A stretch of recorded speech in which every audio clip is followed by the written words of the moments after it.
క్రీస్తునందు ప్రియమైనటువంటి వారులారా, మన ప్రభు అయిన యేసు క్రీస్తు వారి శ్రేష్టమైన నామమున మీకు అందరికీ నా హృదయపూర్వక వందనాలు తెలియపరుస్తూ ఉన్నాను.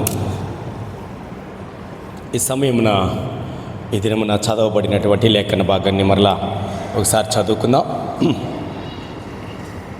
21 అపోస్తలుల కార్యములు 7 నుంచి లేఖన భాగాన్ని చదువుకుందాం.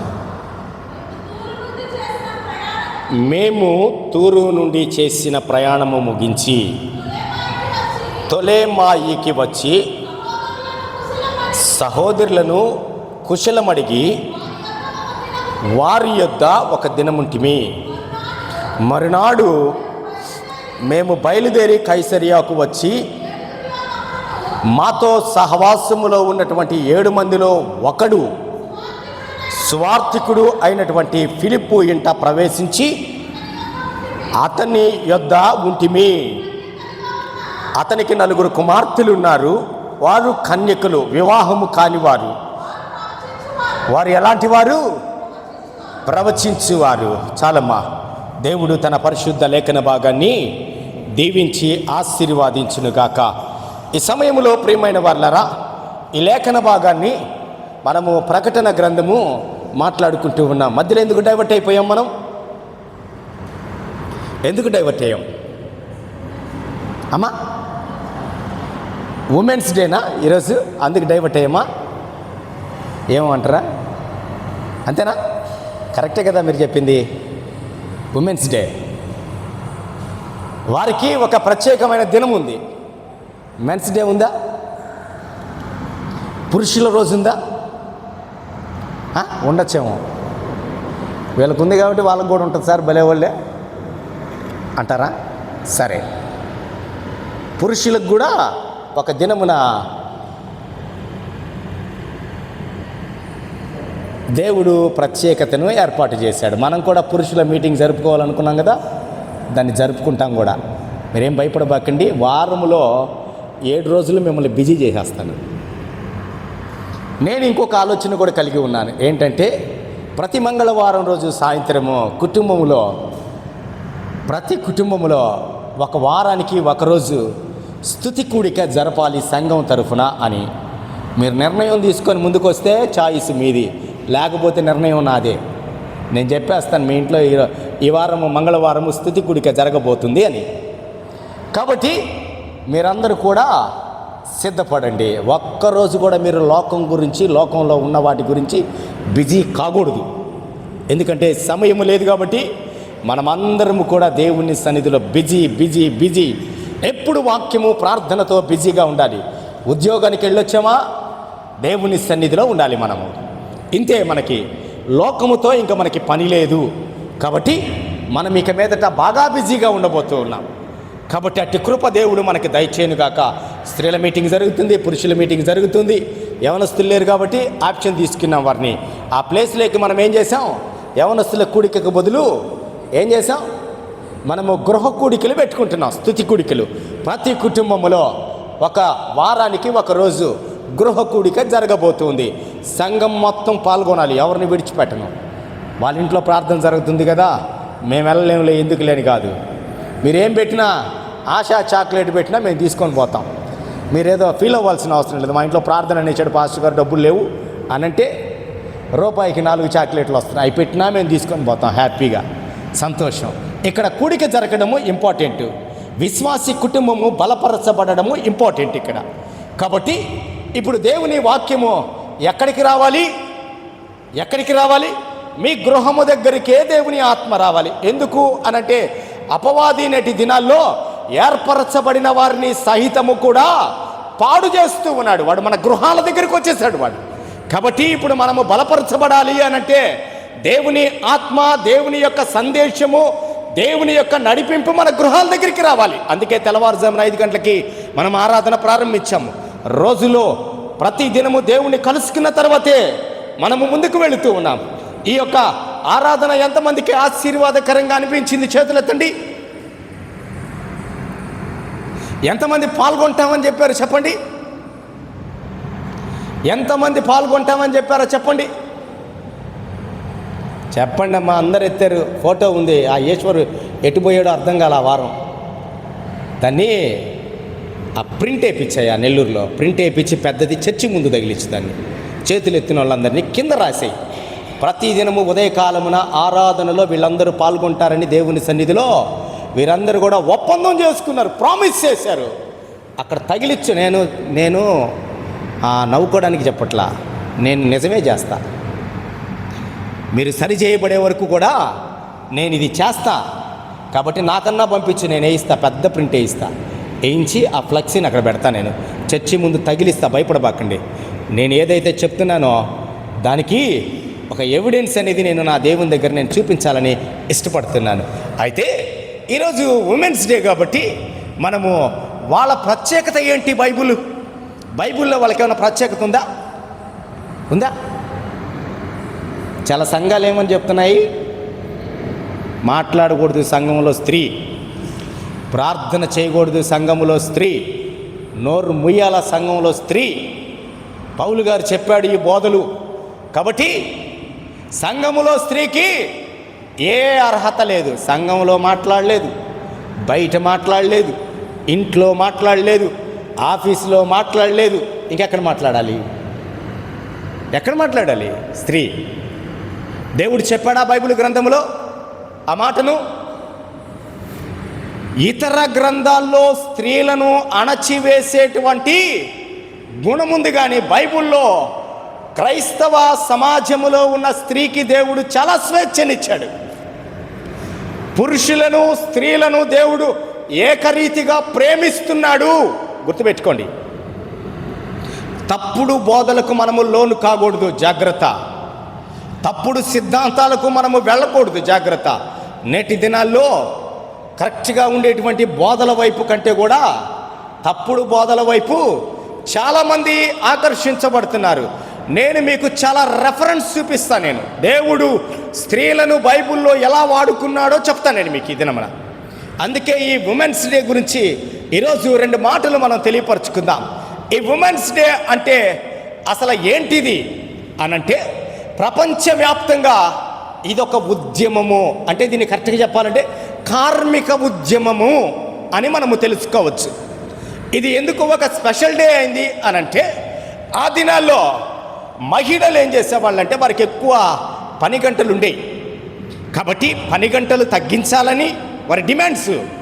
స్త్రీలు 1908లో న్యూయార్క్ సిటీలో వారు ఒక ఉద్యమం చేశారు. ఏమంటే, మాకు పని గంటలు ఎక్కువైపోతున్నాయి, మాకు పని గంటలు తగ్గించండి, మాకు కొంచెం జీతము కూడా మెరుగైనది ఇవ్వండి, మాకు వీటన్నిటికంటే కూడా ఇక్కడ ప్రభుత్వాలు ఏర్పాటు చేస్తున్నారు కదా దేశంలో, ఓటు హక్కు కూడా మేము మాకు కల్పించండి. అప్పటి వరకు ఓటు లేదు స్త్రీలకి.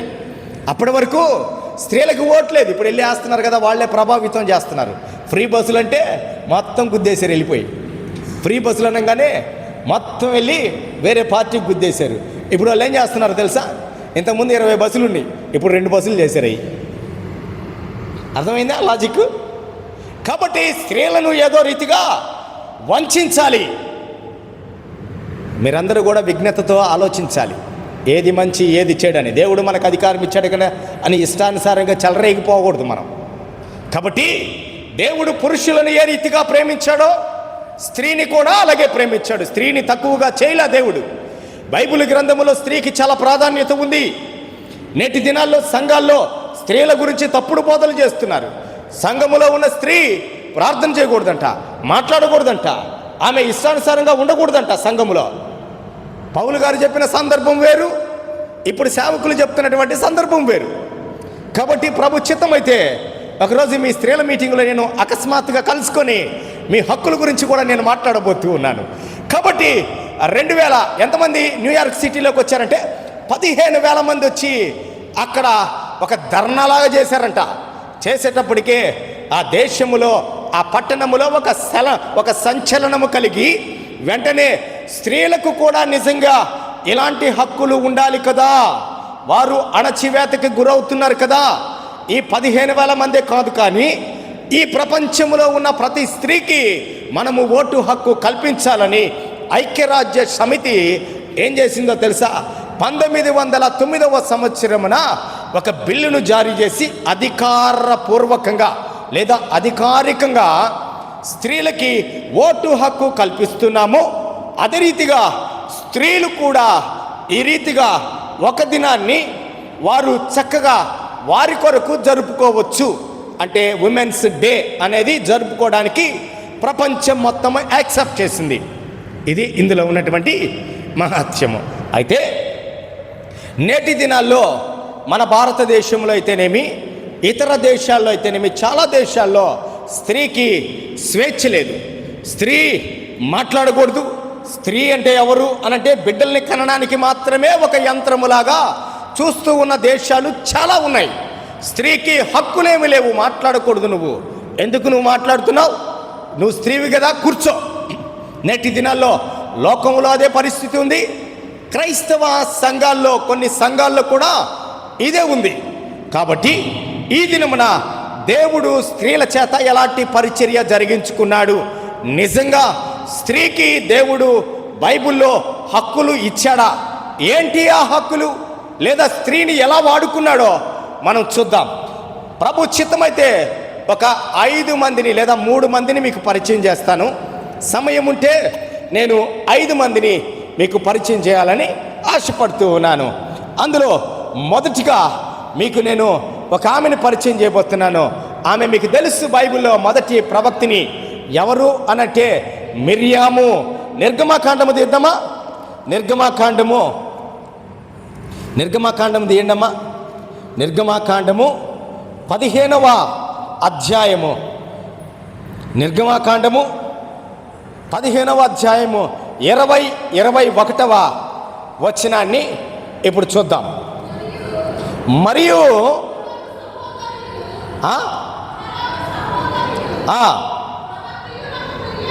ఎవరమ్మా ఈమె ఎవరు ముందు చెప్పండి? ప్రవక్తి. ఈమె ప్రవక్త కాదు, ప్రవక్తిని. లేకపోతే నీ పెట్టుకోండి దాని పక్కన, ప్రవక్తిని. ఈమె ఎవరు?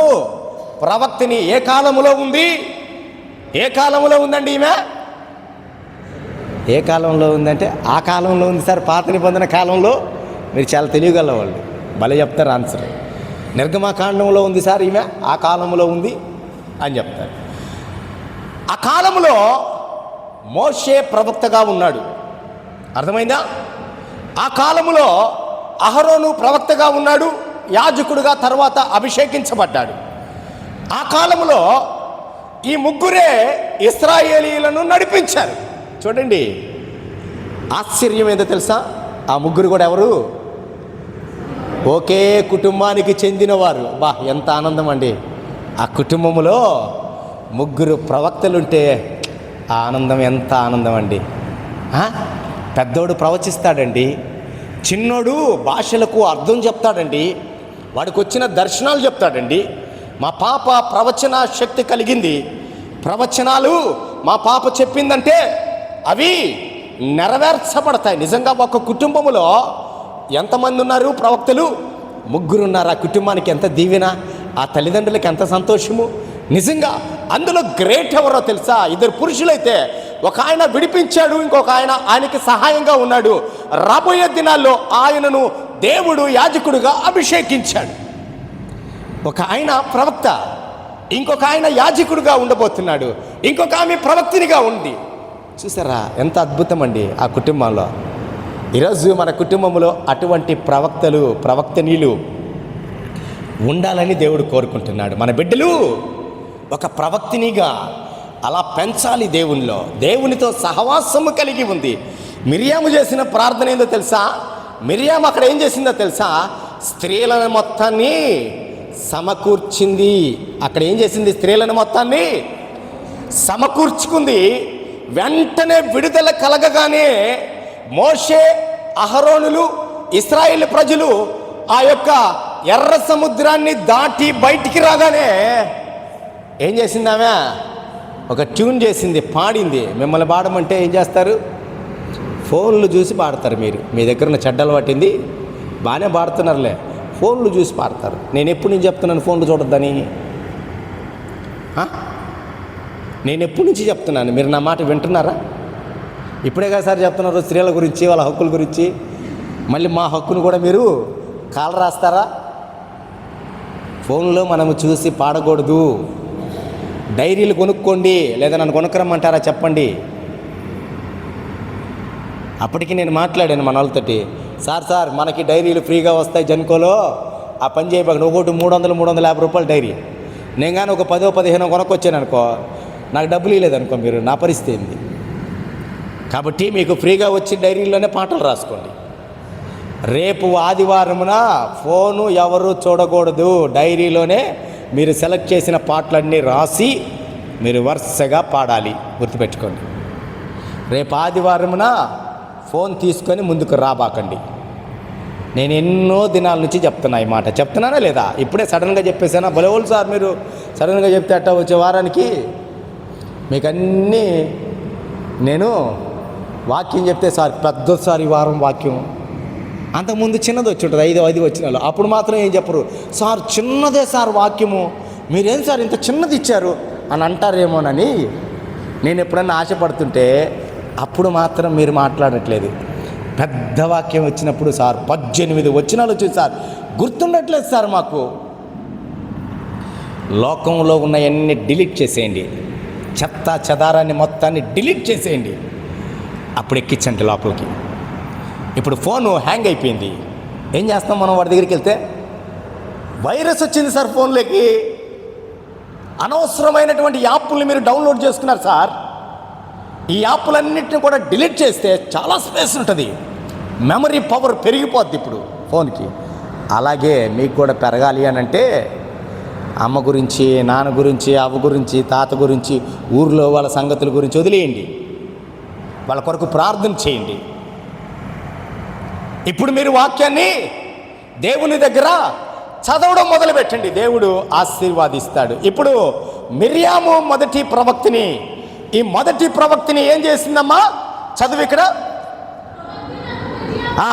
స్త్రీలందరినీ ఏకం చేసింది ఈమె. తంబురలతోనూ నాట్యములతోనూ ఎవరు వెంబడించారు? ఆమెను వెంబడించారు స్త్రీలందరూ కూడా. మిర్యాము వారితో కలిసి ఇట్లు పల్లవి ఎత్తి పాడెను, యెహోవాను గానము చేయుడి, ఆయన మిగుల అతిశయించి జయించెను, గుర్రమును దాని రౌతును సముద్రములో ఆయన పడదోసెను. చూడండి ప్రియమైన వారులారా, ఒక పాట అక్కడే ట్యూన్ చేసేసింది. పాట ట్యూన్ చేసేసి స్త్రీల మొత్తాన్ని కలుపుకుంది. పురుషులను ఎవరు లీడ్ చేస్తున్నారు? ఇప్పుడు మోషే అహరోనులు లీడ్ చేస్తున్నారు. కాబట్టి మనము స్త్రీలము కాబట్టి మన తరఫున మన వంతుగా మనమందరము కూడా ఆయన ఘనమైన నామాన్ని ఏం చేయాలి? డ్యాన్స్లు వేయాలా? డిస్కో లైట్లు పెట్టి డ్యాన్స్ వేస్తున్నాం అక్కడ చెప్పాలి. ఇక్కడ డిస్కో లైట్లు పెట్టి డ్యాన్స్ వేస్తుందా, నాట్యం చేసింది ఆమె? తంబురతో నాట్యము చేస్తుందంట, నర్తిస్తూ ఉందంట. దేవుని నామానికి ఘనత కలగాలి. ఎందుకనంటే ఇక్కడ ప్రాణాపాయ స్థితిలో జస్ట్ త్రుటిలో తప్పించుకొని వారు బయటపడ్డారు కదా. బయటపడగానే వెంటనే ఆమెలో ఆనందము కట్టలు తెంచుకుంది. ఒక ప్రవక్తనికి ఆనందము రాగానే వెంటనే అనేక మంది స్త్రీలను అక్కడ కూర్చోబెట్టి ఏమని చెప్పిందో తెలుసా? ఇంత చేసిన దేవునికి మనము గాన ప్రతిగానములు చేద్దాం, పాటలు పాడదాం, దేవునికే స్తోత్రము గానము చేయుట మంచిది. ఈ పాట పాడుతూ ఉంది. అనేక మంది స్త్రీలను ప్రభు వైపు నడిపించిన ప్రవక్త ఈమె, ఆ ప్రవక్తిని. కాబట్టి దేవుడు ఆ దినాల్లోనే మిర్యామును ఎన్నుకున్నాడు. కాబట్టి జాగ్రత్త, స్త్రీ తక్కువ కాదు అని దేవుని వాక్యము సెలవిస్తూ ఉంది.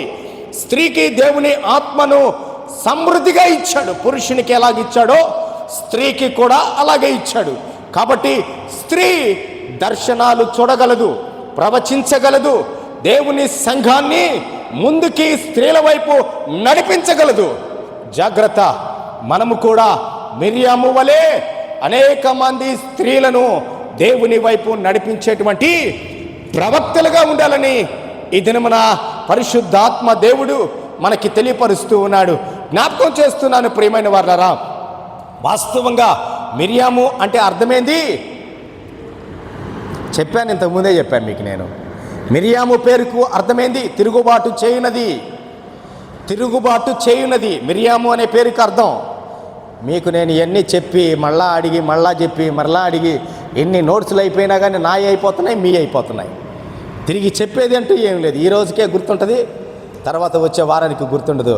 ఎవరైనా మీకు బైబిల్ ఎగ్జామ్ పెడితే ఇక్కడ కాదులేండి, రాష్ట్ర స్థాయిలో పెడితే మీరు పాల్గొనాలని నా ఉద్దేశం. అందుకే మీకు నేను ఇవన్నీ కూడా అందిస్తూ ఉన్నాను. రెండవది, సమయం లేదు కాబట్టి ముందుకెళ్దాం. వీలైతే మిగతా వాళ్ళ గురించి కూడా మనం చూద్దాం. రెండవ ప్రవక్తిని గురించి దేవుని యొక్క లేఖన భాగములు మనము ధ్యానం చేద్దాం. ఇక్కడ ఇంకొక ఆమె ఉందండి, ఆమె చాలా పవర్ఫుల్. ఆ ప్రవక్తిని, ఆ పేరేంటి? దెబోరా. న్యాయాధిపతుల గ్రంథము 4వ అధ్యాయము, న్యాయాధిపతుల గ్రంథము 4వ అధ్యాయము 4-5 వచనాల్లో ఆమె మనకు కనబడుతూ ఉంది. ఒక నిమిషం ఉండండి. దెబోరా అంటే అర్థం కూడా చెప్పేస్తున్నాను. ఏంటి? తేనెటీగ. దెబోరా అంటే తేనెటీగ. దయచేసి జ్ఞాపకం చేస్తూ ఉన్నాను ప్రియమైన వారులారా, ఈ దెబోరా అంటే తేనెటీగ జ్ఞాపకం చేస్తూ ఉన్నాను. అయితే ఇక్కడ నేను మీకు దెబోరా గురించి ఒక చిన్న మాటను తెలియపరచాలని ఆశపడుతూ ఉన్నాను. అది 4వ వచనం చదవమ్మా. ఆ కాలమున అంటే ఏ కాలము? ఆ కాలమే. ఏ కాలము? న్యాయాధిపతుల కాలము. ఇంకా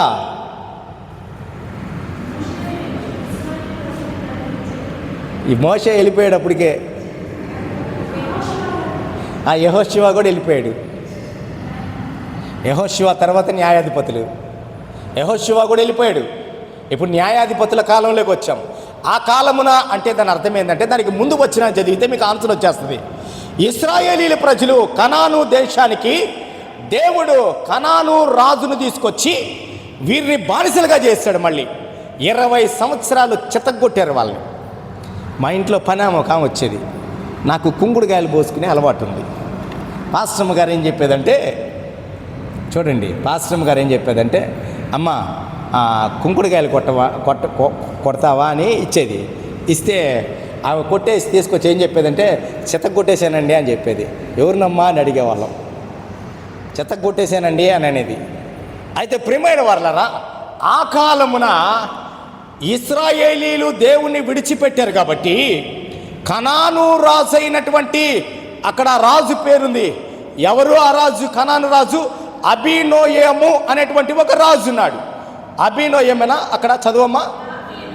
యాబీను అనేటువంటి రాజు ఉన్నాడు అక్కడ. యాబీను అనేటువంటి రాజు కాలములో ఇశ్రాయేలీలు 20 సంవత్సరాలు దేవునికి వ్యతిరేకమైన కార్యాలు చేస్తే 20 సంవత్సరాలు కనాను రాజు వారి మీద దాడి చేసి వారిని లోపరుచుకొని ఆ కనాను ప్రాంతంలో చితగ్గొట్టాడట. వాళ్ళని చితగ్గొడితే అప్పుడు వారికి దేవుడు గుర్తొచ్చాడట. దేవుడు గుర్తొచ్చి, నిజమే కదా, మనము ఘోరమైన పాపం చేశాం కదా, కాబట్టి దేవుడు మనల్ని విడిపిస్తాడేమో అని దేవుని దగ్గర వారు మొరపెట్టారు. దేవుని దగ్గర వారు మొరపెట్టిన తరువాత దేవుడు ఎవరిని పంపించాడు? ఇప్పుడు చదవమ్మా 4వ వచనము. ఆ కాలమున లప్పీదోతునకు భార్య అయిన దెబోరా అను ప్రవక్తి ఇశ్రాయేలుకు న్యాయాధిపతిగా ఉండెను. చదవమ్మా.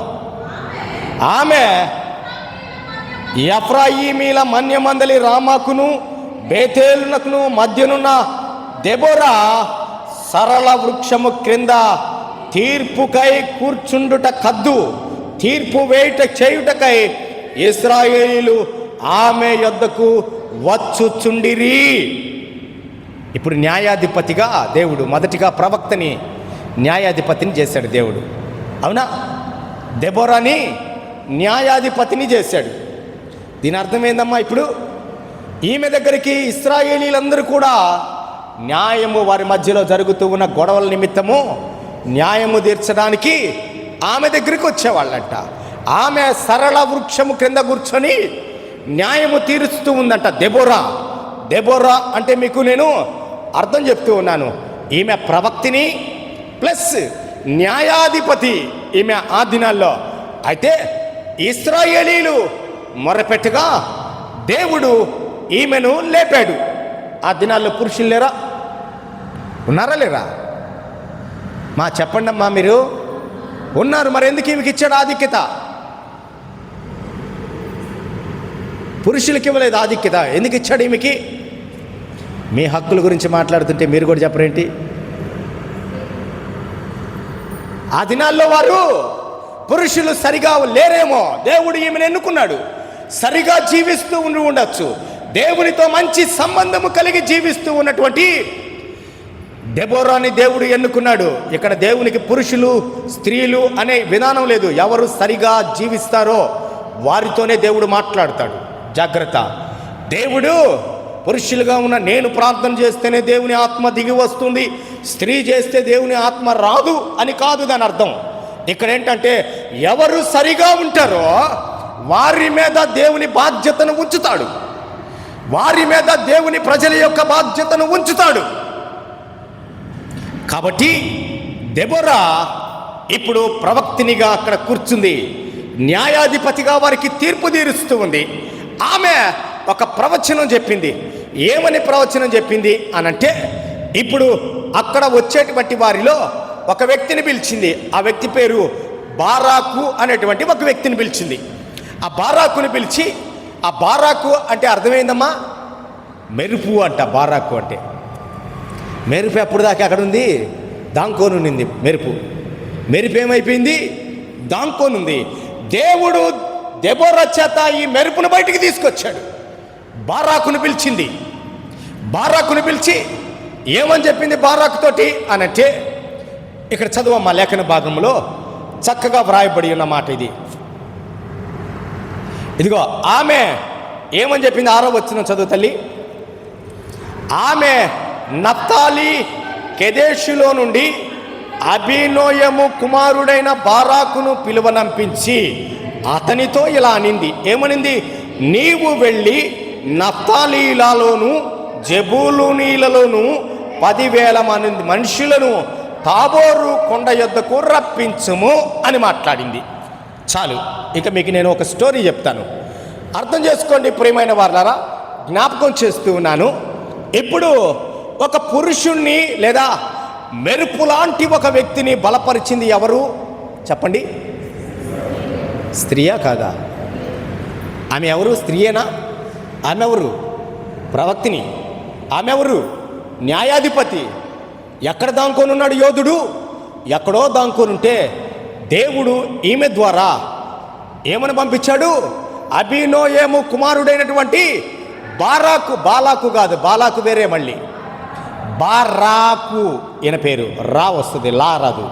కాబట్టి బారాకుని పిలిపించి జెబూలును నఫ్తాలి ఈ 2 దేశాలు దేవుని యొక్క ఆధిక్యతలో ఉన్నటువంటి దేశాలు. అంటే ఇశ్రాయేలీల 12 గోత్రాల్లో వీళ్ళిద్దరు. కాబట్టి వీరి దగ్గర నుంచి 10,000 మందిని ఏర్పరచుకోమన్నాడు. ఆ 10,000 మందిని ఏర్పరచుకొని ఇప్పుడు మిమ్మల్ని బానిసలుగా చేసినటువంటి కనాను రాజు అయినటువంటి వాడిని మీరు జయించబోతున్నారు, మీకు దేవుడు విజయాన్ని ఇవ్వబోతున్నాడు, కాబట్టి మీరు ముందుకు వెళ్ళండి అని అన్నప్పుడు ఆయన ఏమన్నాడో తెలుసా? అమ్మా, ఎంత ఘోరం అండి, పురుషుల ఘోరం ఎలా ఉంది చూడండి. ఆమె దేవుని వాగ్దానం చెప్పింది. దేవుడు నాతో చెప్పాడయ్యా, నిన్ను ఇక్కడ నాయకుడిని చేయమన్నాడు. ఒక 10,000 మందిని నీ వెనకాల పెట్టి ఆ 10,000 మంది వెళ్ళేసి కనాను రాజుతో యుద్ధం చేస్తే దేవుడు మీకు విడుదల ఇస్తానన్నాడు అని ఆమె చెప్తే ఆయన ఏమంటున్నాడు తెలుసా? పక్కన చేరి, అమ్మా నువ్వు వస్తే నేను ఫైటింగ్ చేస్తానమ్మా అంటున్నాడు. ఈమె ఎంత బలమైందండి.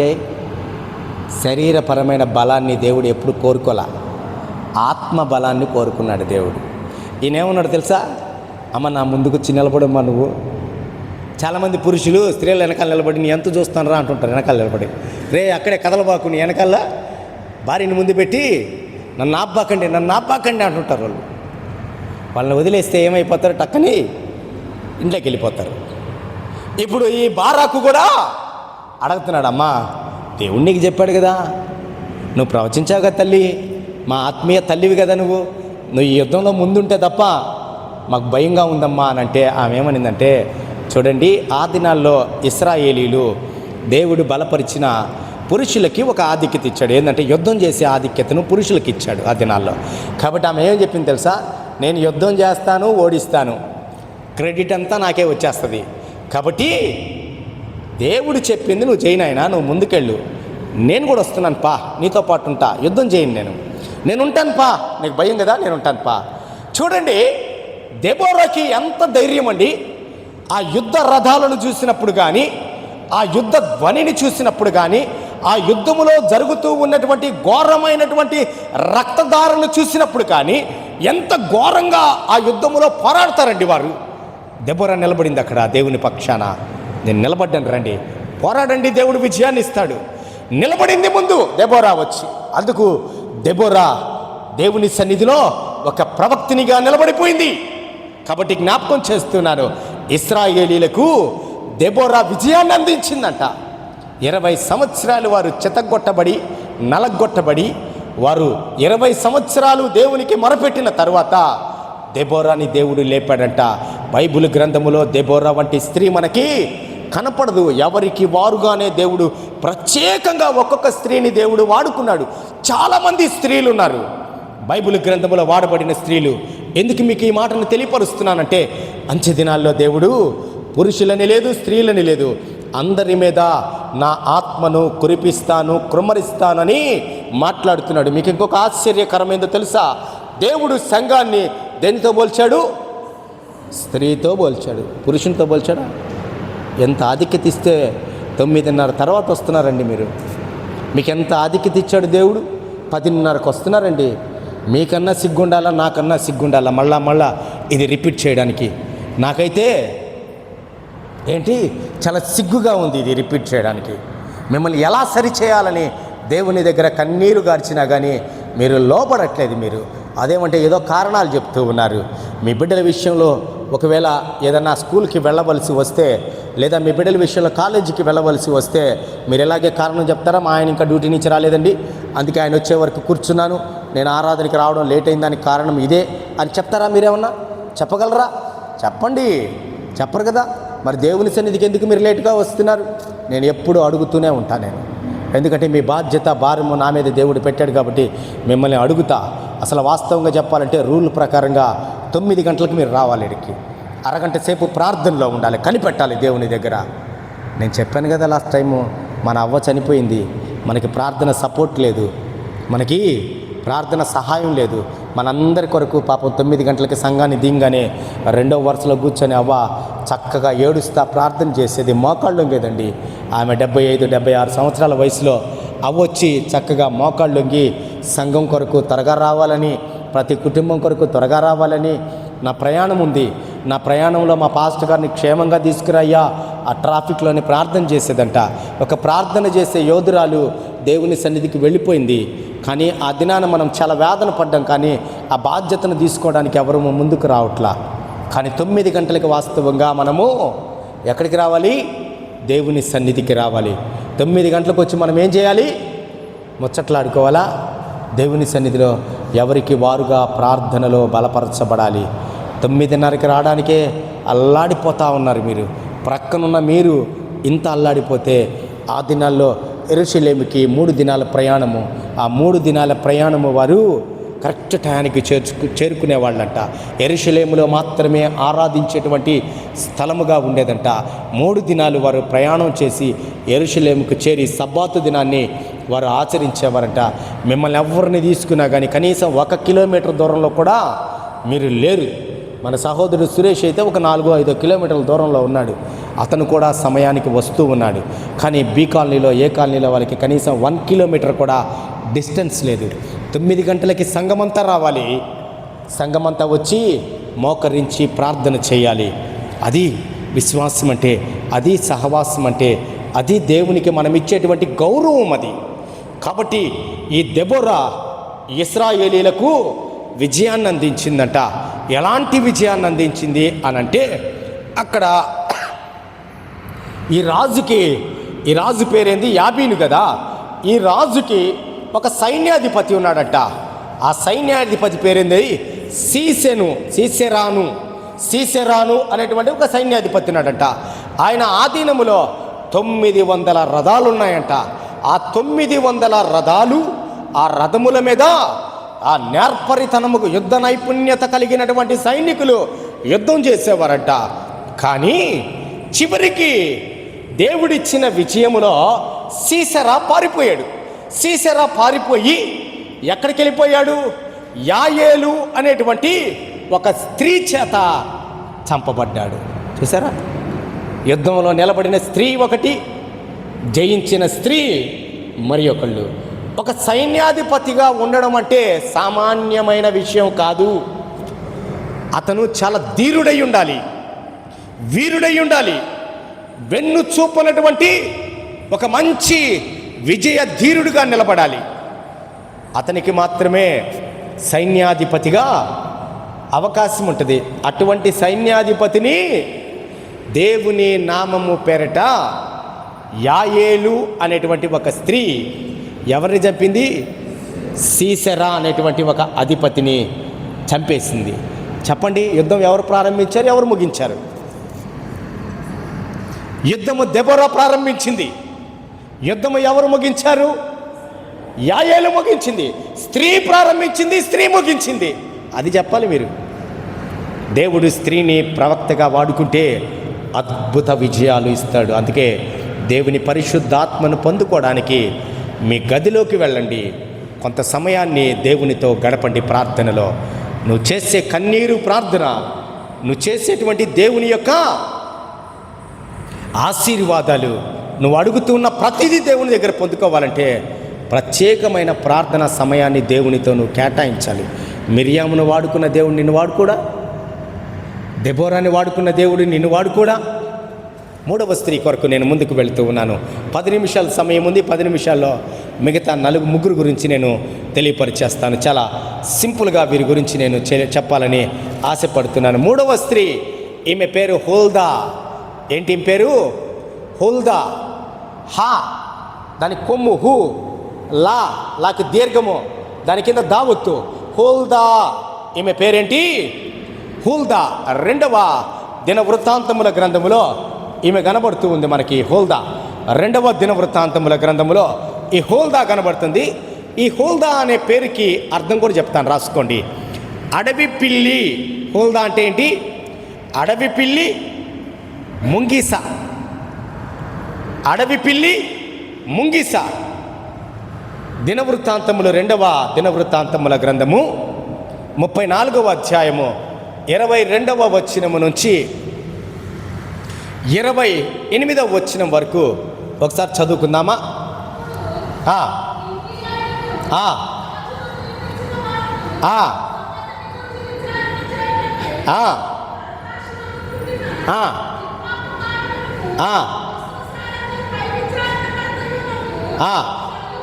షల్లూము యొక్క భార్య అయిన హుల్దాను ప్రవక్తి యొద్దకు పోయిరి.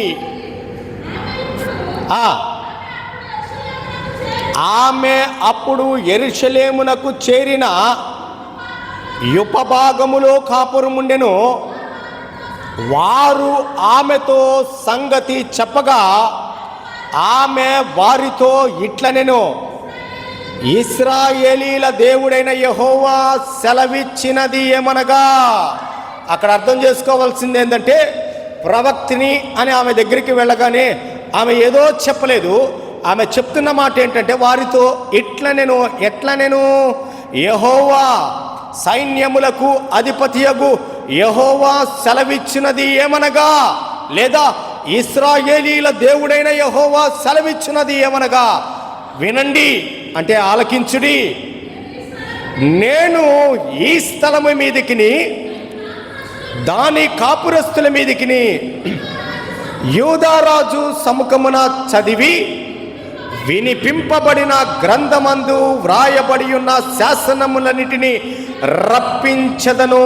ఎందుకనగా వారు నన్ను విసర్జించి ఇతర దేవతలకు ధూపము వేసి తమ చేతి పనుల వలన నాకు కోపము పుట్టించి ఉన్నారు గనుక నా కోపము ఈ స్థలము మీద మితి లేకుండా కుమ్మరింపబడును. నా యొద్దకు మిమ్మును పంపిన వానికి ఈ వార్త తెలియజెప్పుడి. ఎవరు పంపించారండి? మీరు పేపర్ తిప్పకుండా చెప్పాలి. ఇప్పుడు ఎవరికి చెప్పనింది? ఆమె యొద్దకి ఎవరిని పంపించాడు? యోషియా అనేటువంటి ఒక రాజు, యూదా రాజైన యోషియా యోధారాజు. ఇప్పుడు చెప్పండి, 34 మొదటి వచనంలో కనబడుతుంది. 34 మొదటి వచనంలో కనబడుతుంది. ఎవరున్నారు ఇక్కడ రాజు? ఆయన 8 సంవత్సరాల వయసులో రాజ్య పరిపాలనకు వచ్చాడు. ఈ యోషియా గురించి మీకు ఇంతకుముందు మంచి సబ్జెక్ట్ నేను మీకు అందించాను. ఈయన ఎన్ని సంవత్సరాలు యెరూషలేములో ఏలాడు? ఈయన రాజుగా ఎన్ని సంవత్సరాలు పరిపాలించాడంటే 31 సంవత్సరము. 38 ప్లస్ 8 ప్లస్ 31 ఎంత? 39 సంవత్సరాలు ఈయన దేశములో పరిపాలకుడుగా ఉన్నాడు. కాబట్టి ప్రియమైన వారలారా, జ్ఞాపకం చేస్తున్నాను, దెబోరా గురించి మనం విన్నాము. ఇప్పుడు హుల్దా గురించి వినబోతున్నాం. ఈ దెబోరా 40 సంవత్సరాలు దేశములో నెమ్మదిని ఇచ్చింది. ఎవరు?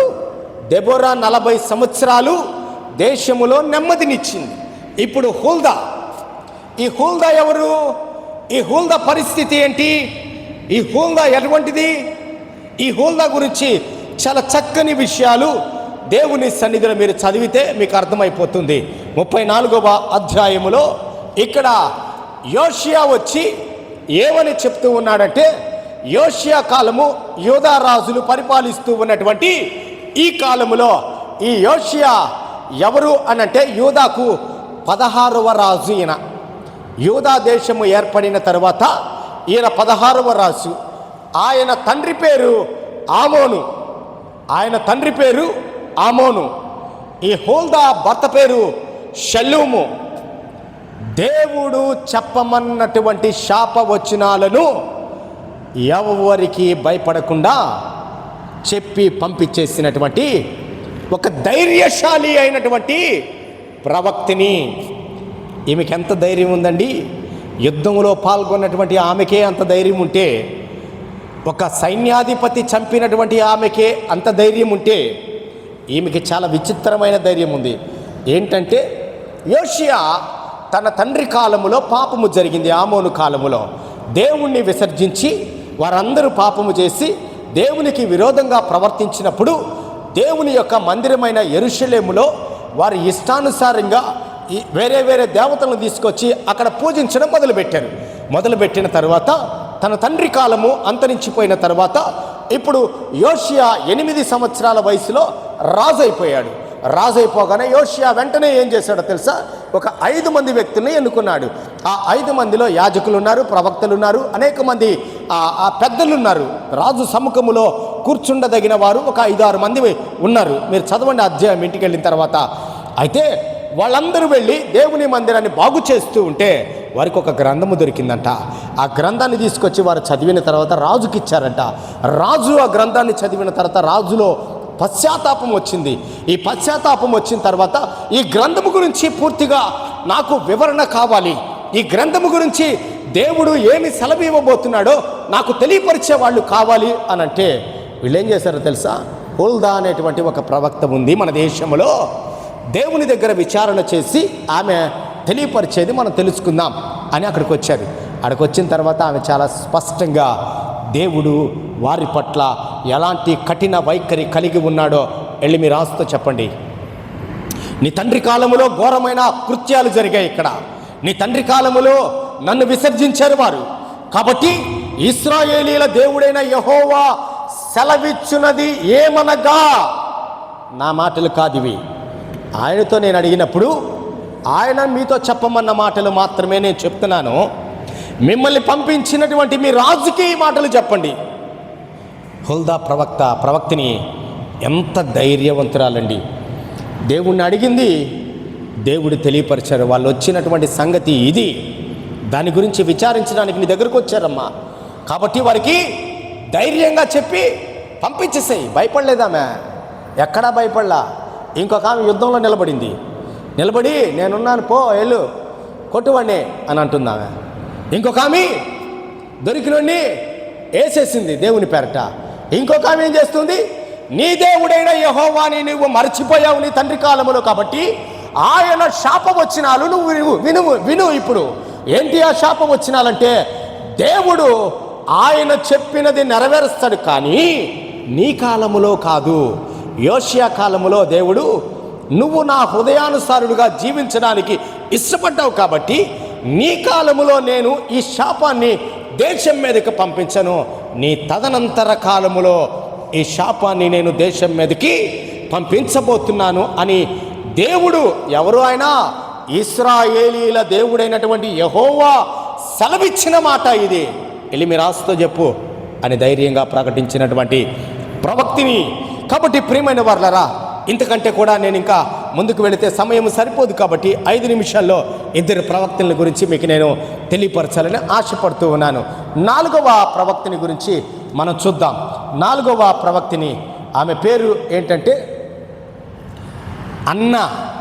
ఏంటి ఆమె పేరు? అన్న. హన్నా కాదు, సమూయేలు తల్లి హన్నా కాదు, అన్న. అన్న అన్న అంటాం కదా మనం, అన్నయ్య అంటాం కదా, అలాగే ఆ పేరు అన్న. నాకు దీర్ఘము, నాకు నా వత్తు. అన్న. ఆ పేరేంటి? అన్న. హన్నా కాదు, పొరపాటు చేయబాకండి, మళ్ళీ అక్కడ పొరపాటు జరిగిపోద్ది. ఈ హన్నా అనే ఆమె కూడా ఏంటి? ఈమె పేరుకు అర్థం అంటే కృప. ఏంటి? అన్న అంటే కృప, దాని అర్థము. కాబట్టి ప్రియమైన వారలారా, జ్ఞాపకం చేస్తున్నాను, లూకాసు సువార్త 2వ అధ్యాయము 36వ వచనము నుంచి 39 వరకు ఈమె మనకు కనబడుతుంది. చదవండి అమ్మా. 30వ వచనం, 36, లూకాసు సువార్త 2వ అధ్యాయము. మరియు ఆషేరు గోత్రికురాలును పనూయేలు కుమార్తెయునైన అన్న అను ఒక ప్రవక్తియుండెను. ఆమె కన్యాత్వము మొదలు 7 ఏండ్లు పనిమిటితో సంసారము చేసి బహుకాలము గడిచినదై 84 సంవత్సరములు విధవరాలయ్యుండి దేవాలయము విడువక ఏం చేసిందమ్మా? ఇప్పుడు చెప్పండి. ఉపవాస ప్రార్థనలతో రేయింపగలు సేవ చేయుచుండెను. ఎప్పటి నుంచి చేస్తుందండి ఈమె? ఆమె కన్యాత్వము మొదలుకొని 7 ఏండ్లు పెనిమిటితో సంసారము చేసి బహుకాలము గడిచినదై. ఇప్పుడు స్త్రీలు, ఈ మాట కొంచెం బాధగా ఉంటుంది మీకు. ఇప్పుడు దాకా మేము ధీరులమి, యుద్ధంలో నిలబడి మా యొక్క దెబోరా ఫైట్ చేసింది, సీసెరాను మా యొక్క యాయేలు చంపేసింది, మిరియాము నృత్యము చేయించింది, హోల్దా చక్కగా ధైర్యంగా రాజుతో మాట్లాడమని చెప్పి పంపించింది అంటే, ఇప్పుడు మీకు ఇది కొంచెం కొంతమందికి మీకు వేదన కలిగించేటువంటి మాటన, బాధ కలిగించే మాట. ఏం చేసింది ఈమె? కన్యాత్వం మొదలుకొని 7 ఏండ్ల భర్తతో కాపురం చేసింది. ఆమె ఎన్ని సంవత్సరాలు చేసింది ఆమె భర్తతో కాపురము? 7 ఏండ్లు పెనిమిడితో సంసారం చేసింది. చనిపోయాడు ఆయన. చనిపోయిన తర్వాత ఈమె ఎక్కడుంది? ఇప్పుడు దేవాలయంలో ఉంది. అప్పుడు ఆమె వయసు ఎంత? ఇది రాసేటప్పుడు ఆమె వయసు ఎంత? 84. 84 ప్లస్ ఒక 7, 84 ప్లస్ ఒక 7, 91. అప్పటికి ఆమెకి వివాహం అయిపోయింది. అంటే ఆమె 100 సంవత్సరాల పై వయసు ఉంటుంది ఆమెకి. అవునా? ఆమె వయసు 100 సంవత్సరాలు దాటి ఉంటుంది ఆమె. అయితే ఆమె 84 సంవత్సరాల నుంచి దేవుని ఆలయములో మానక ఉపవాస ప్రార్థనలు ఎప్పుడు చేస్తుందండి? సాయంత్రం 5 గంటల నుంచి 7 గంటల వరకు, ఉదయం 5 గంటల నుంచి 6 గంటల వరకు, ఉదయం 9 గంటల నుంచి మధ్యాహ్నం 12 గంటల వరకు, 12 నుంచి 2 గంటల వరకు, ఎప్పుడు రోజు మొత్తం. ఇది సంఘంలో స్త్రీకి ఉండాల్సిన బాధ్యత. గుర్తుపెట్టుకోండి. పురుషులు ఉద్యోగాలకు వెళ్తున్నారు, స్త్రీలు ఏం చేయాలి? ఇప్పుడు ఇంట్లో ఏం పని మీకు? ఉద్యోగాలు చేస్తుంటే పర్లేదు, మీకు ఇంట్లో ఏం పని? మనకి 4 ఏసీలే ఉన్నాయి. 4, 5 వచ్చేసినాయి. అటు ఇటు జరి 5 వచ్చేసినాయి. శ్యామ్ కుమార్ గారు కూడా ఒకటి ఇస్తానని చెప్పారు. మంచి ఏసీ ఉంది ఆయనది. తెచ్చారు అది?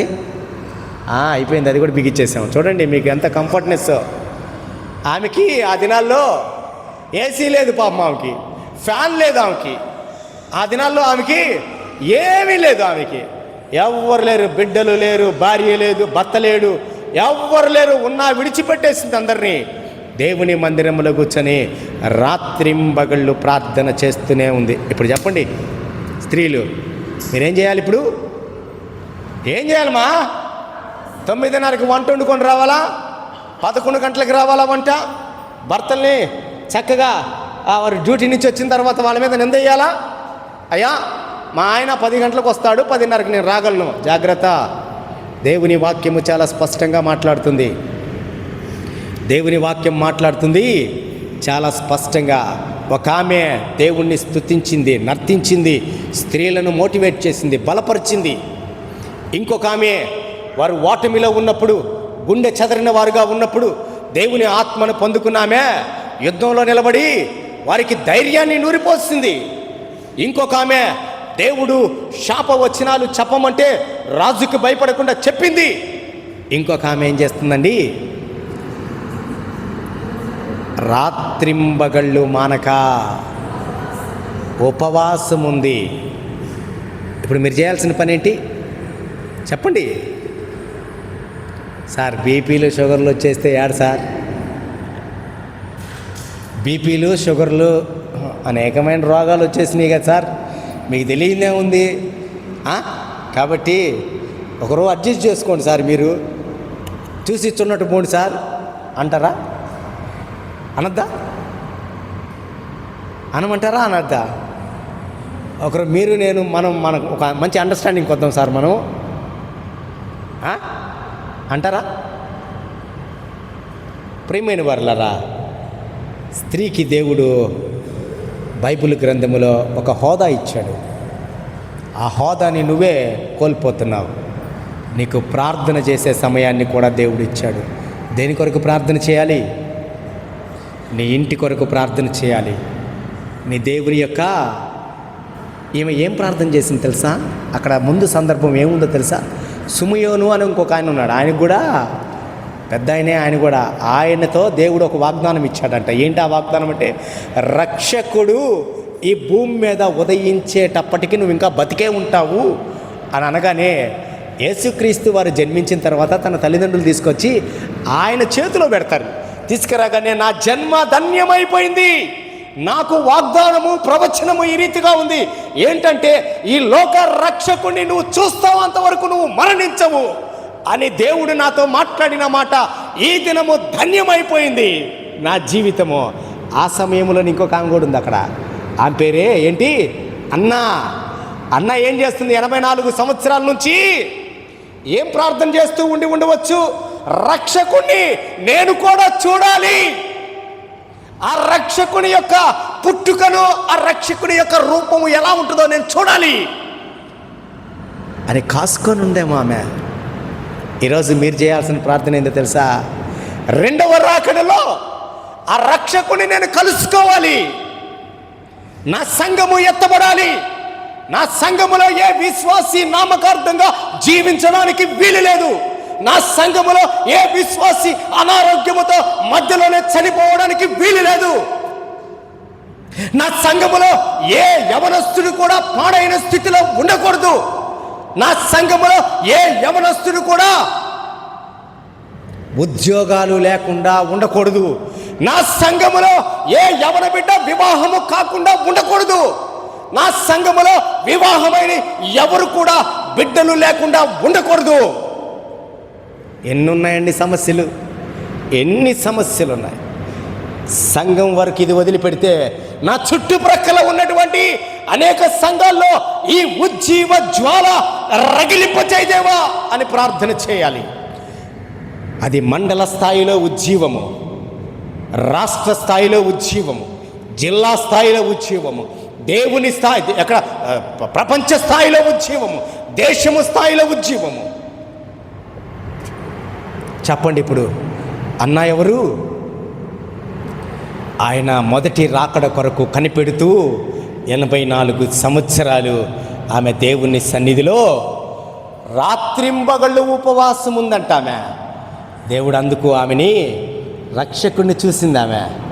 ఈరోజు రెండవ రాకడలో మనము దేవుణ్ణి కలుసుకోవాలంటే ఇప్పుడు స్త్రీలు చేయాల్సిన పని ఏందో తెలుసా?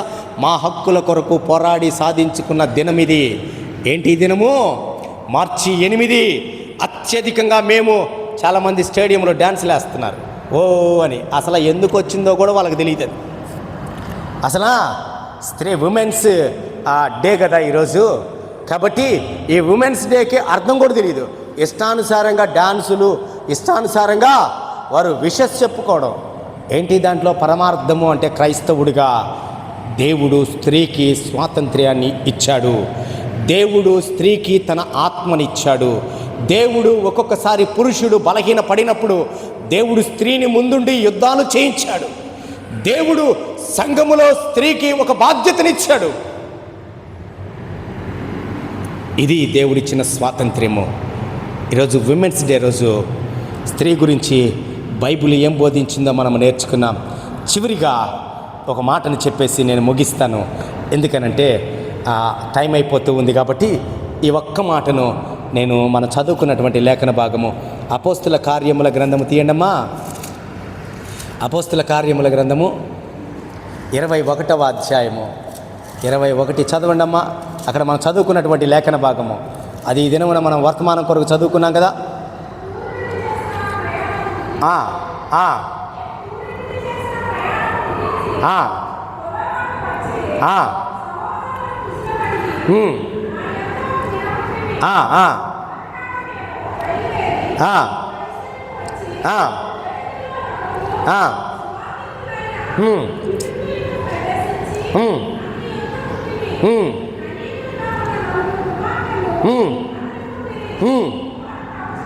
ఎవరండి వీళ్ళు? 7గురిలో ఒకడు. సువార్త పరిచర్యలో పౌలుతో పాటు 7 మంది తిరుగుతున్నారు. అప్పటికి వీళ్ళు ఏం చేశారంటే ఫిలిప్ ఇంటికి వచ్చారు. ఫిలిప్ కూతుర్ని చూసినప్పుడు వాళ్ళకి వివాహం కాలేదు. వాళ్ళకి సంబంధాలు చూడమని ఏమైనా చెప్తున్నాడా? ఇక్కడేమన్నా లేదు కదా. వాళ్ళ ఎడ్యుకేషన్ కొరకు ఏమైనా ప్రార్థన చేయమని చెప్తున్నాడా? లేదు కదా. వాళ్ళలో ఉన్న ప్రత్యేకత చెప్తున్నాడు. ఏంటి ఆ ప్రత్యేకత? ఫిలిప్ కుమార్తెలు నలుగురు ప్రవచిస్తారు. ఎంత ధన్యత అండి! నలుగురు దర్శనాలు చూస్తారు. నలుగురు దేవునితో మాట్లాడగలరు. ఈ లోకములో సంభవింపబోయేటువంటి సంఘటనలు ఆ నలుగురు చూడగలరు. ఫిలిప్ కుమార్తెలకు దేవుడిచ్చిన ఆధిక్యత ఈరోజు మన కుమార్తెలకు వద్దా కావాలా? కుమార్తెల గురించే మాట్లాడుతున్నా నేను. కుమారుల గురించి ప్రక్కన పెడదాం. కుమార్తెల్ని మనం ఎలా పెంచాలండి? కుమార్తెల గురించి మనం ఎలా పెంచాలి? వారిని ప్రవచించేవారుగా పెంచాలంట. దేవుని ఆత్మ నీ దగ్గర నుంచి నీ భర్తకి, నీ భర్త దగ్గర నుంచి నీకు రగులుకుంటే అది కుమార్తె దగ్గరికి ప్రయాణం చేసి వస్తుంది. నీ కుమారులు నీ కుమార్తెలు ప్రవచించేవారుగా ఉండాలి. తెలుసా? 24 గంటల మీద తిట్టుకుంటా ఉంటే ఆమె ఎప్పుడు ప్రవచిస్తుంది? ఆమె మధ్యవర్తిగా నిలబడి ఉంటుంది. నాన్న మమ్మీని కొట్టబాకు, మమ్మీ నాన్నని తిట్టబాకు, ఏం కావాలో నాకు చెప్పండి, నేను చేసుకుంటాను. నేటి దినాల్లో జరుగుతున్న సంఘటనలు ఇయే కదా. తల్లిదండ్రులు తిట్టుకుంటున్నారు కాబట్టి కుమార్తెలు పాడైపోతూ ఉన్నారు, కుమారులు పాడైపోతున్నారు. కుమార్తెలు ఎలా ఉండాలండి? ప్రవచించే వరము కలిగి దేవుని దర్శనాన్ని చూసేవారుగా ఉండాలి.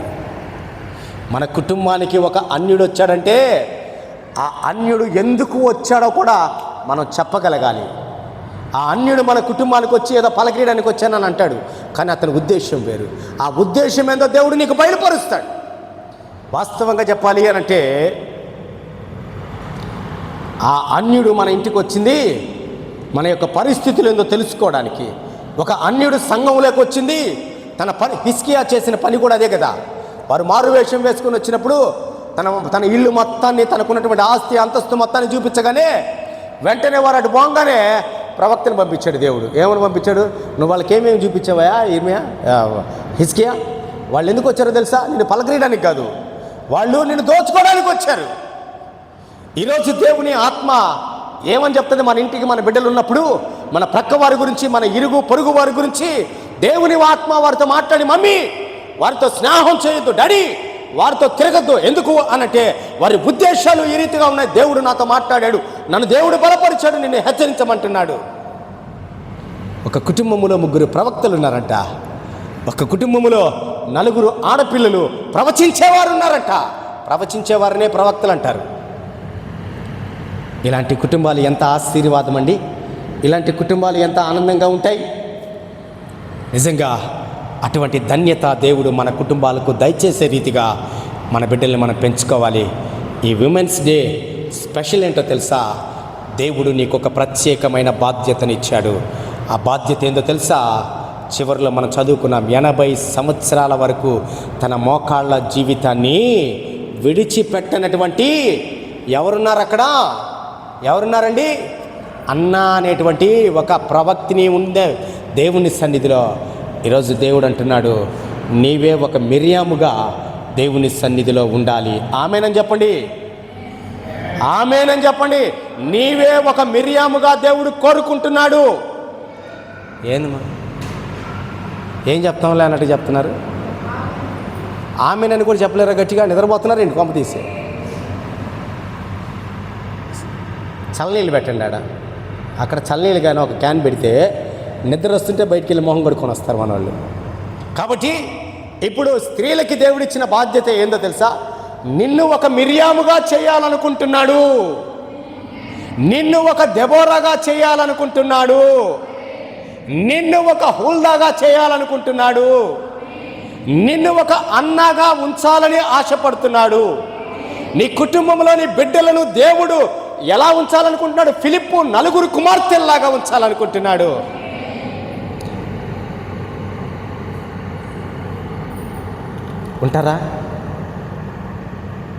ఉంటారా? మీకు హక్కులు ఇచ్చేసాడు దేవుడు. సంఘములో ప్రవచించే స్త్రీలు కావాలి, సంఘములో భాషలు మాట్లాడే స్త్రీలు కావాలి, సంఘములో భాషలకు అర్థం చెప్పే స్త్రీలు కావాలి, దర్శన వరం పొందిన స్త్రీలు కావాలి సంఘములో. అది దేవుని ఉద్దేశం. కాబట్టి ప్రియమైన వారలారా, వాక్యాన్ని నేను ముగించబోతున్నాను. సంఘము కొరకు స్త్రీలు మాత్రమే. గుర్తుపెట్టుకోండి, మరలా చెప్తున్నా, నేను 9 గంటలకు మీరు ఆరాధనలో కూర్చొని ఇక్కడ సంఘము కొరకు కన్నీరు కార్చే బాధ్యత ఈ దినము నుంచి, విమెన్స్ డే నుంచి దేవుడు మీకు ఇచ్చాడు. ఎందుకో తెలుసా? యేసయ్య రాకడ కొరకు 84 సంవత్సరాల నుంచి ఆమె ఏం చేస్తుంది? 100 సంవత్సరాలు పై మాటే అంట ఆమెకి వయసు. ఆమె 100 సంవత్సరాల నుంచి ఆయన రాకడ కొరకు మోకరించి రాత్రింబగళ్ళు ఉపవాసముతో ప్రార్థన చేస్తూ ఉంది. అయ్యా, నన్ను బ్రతికించు, ఆ రక్షకుని నా కన్నులారా చూడాలి. ఈరోజు మనం చేయాల్సిన ప్రార్థన ఏంటో తెలుసా? సంఘము ఎత్తబడే గుంపులో నేను, నా కుటుంబము, నా సంఘము, నా ప్రాంతము, నా వారు అందరూ కూడా ఉండాలని రాత్రింబగళ్ళు మనము ప్రార్థన చేయాలి. అటు కృప దేవుడు మన యొక్క స్త్రీలకి దయచేయునుగాక. మీ ప్రక్కన వారికి షేక్ హ్యాండ్ ఇచ్చి, నిన్ను దేవుడు ఈ రీతిగా దర్శన వరముతో నింపునుగాక అని స్త్రీలు మీ ప్రక్కన వారికి చెయ్యి ఇచ్చి మాట చెప్పండి. స్త్రీలు మీ పక్కన వారికి షేక్ హ్యాండ్ ఇవ్వండి.